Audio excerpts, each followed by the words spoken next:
Hello students, बेटा आज हम लोग हिंदी लैंग्वेज में अपना थर्ड वीडियो देखेंगे। सबसे पहले आप चैप्टर 1 खोलिए। चैप्टर 1 में सबसे पहले क्वेश्चन आंसर देखते हैं। क्वेश्चन नंबर 1 है बेटा, मनुष्य को भाषा की आवश्यकता क्यों है। और इसके साथ ही आप क्वेश्चन नंबर 3 देखिए, क्या भाषा हमारे मन के भावों को व्यक्त कर सकती है, कैसे।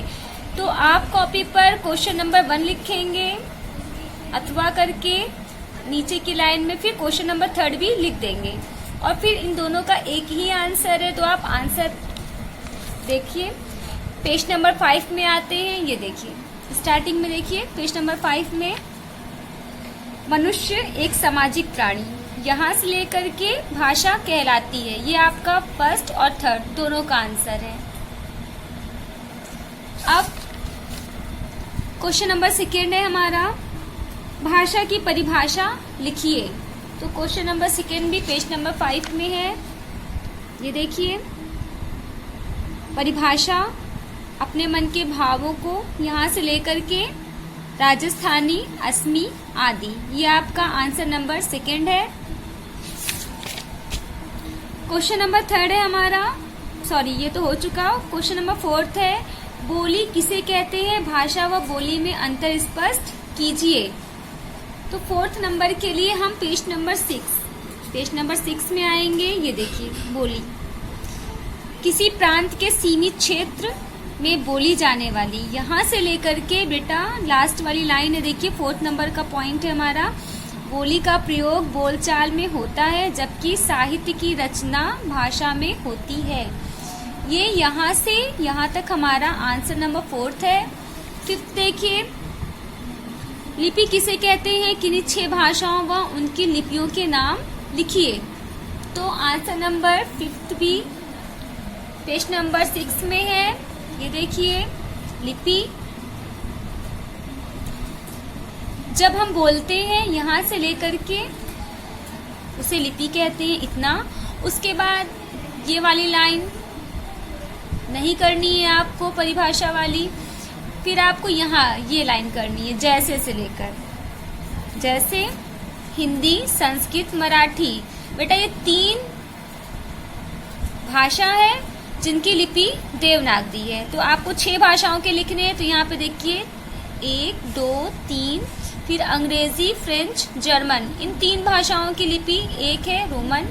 6 भाषा तो आपकी ये हो गई, प्लस पंजाबी भाषा की लिपि गुरुमुखी है और उर्दू भाषा की लिपि फारसी है।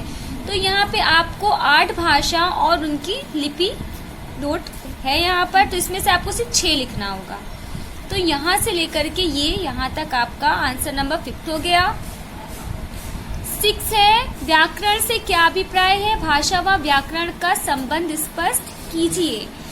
तो 6 के लिए भी पेज नंबर 6 में आते हैं। परिभाषा देखिए, ये परिभाषा वाला, हाँ, परिभाषा से लेकर यहाँ से यहाँ तक, यानी व्याकरण व शास्त्र है जो हमें भाषा को शुद्ध लिखना तथा बोलना सिखाता है।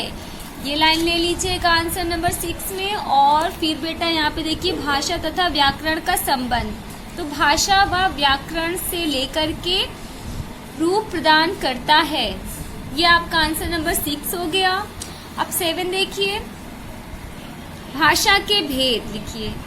तो भाषा के भेद के लिए पेज नंबर 5 में आते हैं। ये देखिए, भाषा के भेद, भाषा के निम्नलिखित 2 भेद होते हैं। यहाँ से लेकर के बेटा फर्स्ट पॉइंट मौखिक भाषा, इसकी पूरी डिटेल आपको लिखनी है, यानी प्रयोग किया जाता है तक। और सेकेंड पॉइंट लिखित भाषा, लिखित भाषा का भी आपको हेडिंग डालकर पूरा मैटर लिखना है, यानी इसी रूप का प्रयोग होता है यहाँ तक पूरा, मन के भावों तथा विचारों को लेकर के इसी रूप का प्रयोग होता है। ये हो गया हमारा क्वेश्चन आंसर। अब एक्सरसाइज में आते हैं। खा एक्सरसाइज देखिए, मातृभाषा। तो बेटा आप 6 पेज नंबर पर देखिए, यहाँ पर ये भाषा के रूप में देखिए।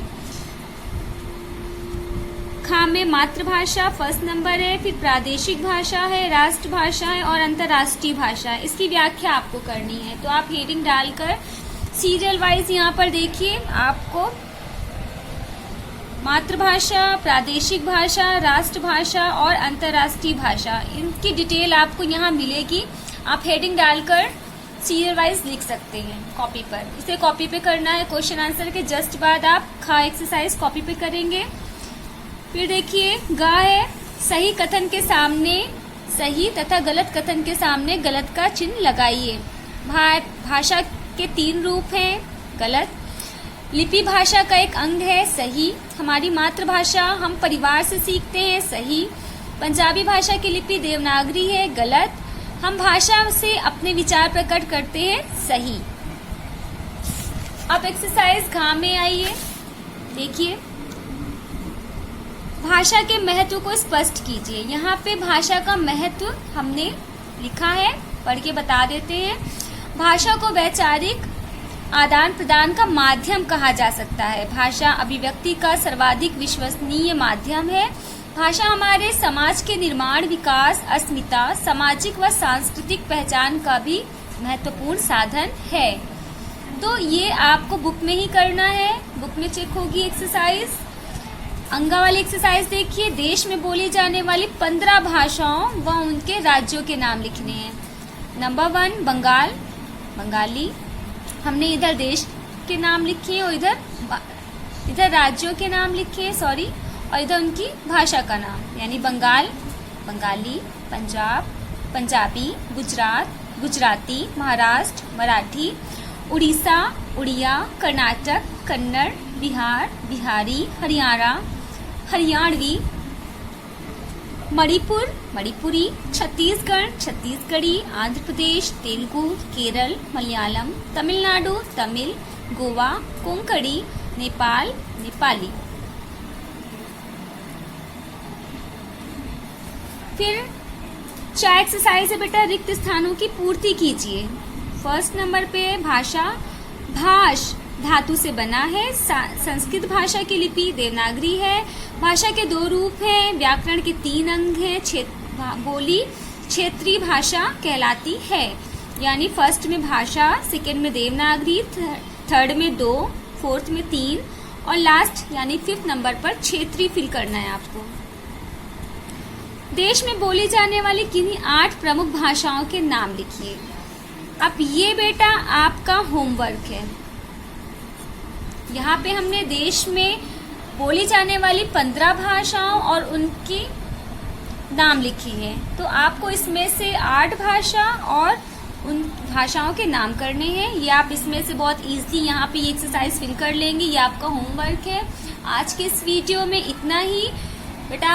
फर्स्ट चैप्टर आज हमारा कंप्लीट होता है। आप क्वेश्चन आंसर और ये व्याख्या वाला एक्सरसाइज ख नंबर का जो है इसे कॉपी पे करेंगे। बाकी सब कुछ आपका बुक में फिल होना चाहिए, बुक करेक्शन होगा। और जिन बच्चों ने बुक्स नहीं ली है वो बुक परचेस कर लीजिए आकर, बहुत ज़रूरी है। आज के इस वीडियो में इतना ही। तब तक के लिए बाय।